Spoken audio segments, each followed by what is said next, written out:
Hi, I'm Rick Smith, and we're at the International Golf Club. I'm with my director of golf at our Rick Smith Golf Academy. And Dan Lockhart, we're talking about something today, the rainy day. We're inside at the TaylorMade Lab, and we're talking about the swing. You know, people talk about what is swing shape, what is swing plane, what is, you know, we try to simplify it by getting more visual to show that. But let's show folks that we've got a little kind of a plane of glass that looks like it's running right through the shaft, doesn't it? Yep.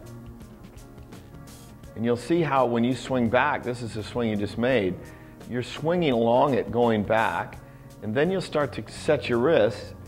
And one of the great things about this, it doesn't have to stay on this shaft plane the whole way. You can see that your arms, by cocking your wrists, it starts to steepen a bit from that. But let's keep going at the top.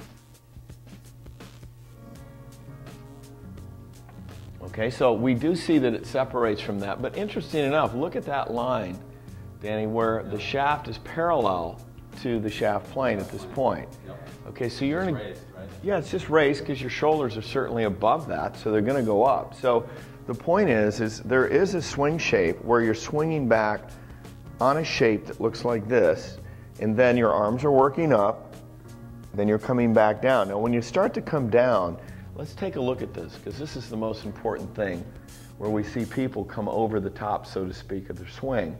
You're really in a good position here where it's still shaft is parallel and above, and as you get closer down towards impact, you'll start to see you match back up again to where you were when you were taking it back. And you'll start to see it right here.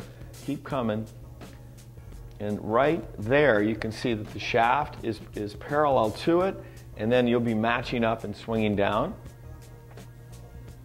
And you're right along it again. And you're extending forward. And that would be what we call the correct swing shape for the club that you have. So let's talk about what we see though. The average player, this is what I see, and then let's give them a drill. I see this. When they go back to the top, usually we see a lot of this. The club works way to the inside to get an artificial turn, and then they lift the club up and then they move over, and you won't see that that is a good ball striking situation. People hit it really bad that way. So I know one thing that I suggest the students to do. We just did a drill. We've done a drill. We do it a lot with the tees and the grip. So one thing going along back to these, to looking at the line here on the plane, is being able to point that tee down to the ball, or at least to the bottom of this target line. Yeah, the target line, the swing plane. Yeah. The plane line.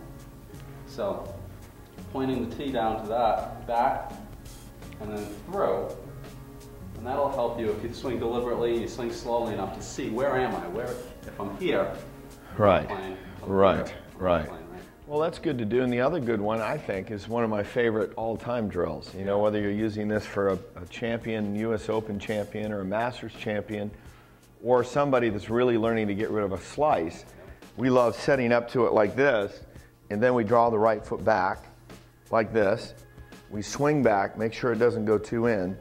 And when you come down, you feel like there's all this room to drop the club down to the inside and then strike the golf ball instead of that dreaded move out away. You wanted to show me something? Sure. Go ahead and you do it.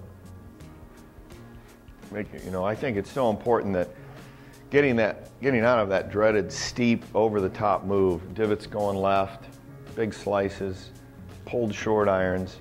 There's the move right there. The beauty of that drill is it creates space. The club goes where there's room for it to go in a golf swing. If there's room here, it's got a chance to drop. Most people go to the top and they go into early unwind, or they cast their club out, and it's just, And then they have to stay down, yeah. and they're dead at that point. So create space by doing the right foot back drill, and try Danny's little shaft drill that keeps the club moving in the correct shape, in the correct plane.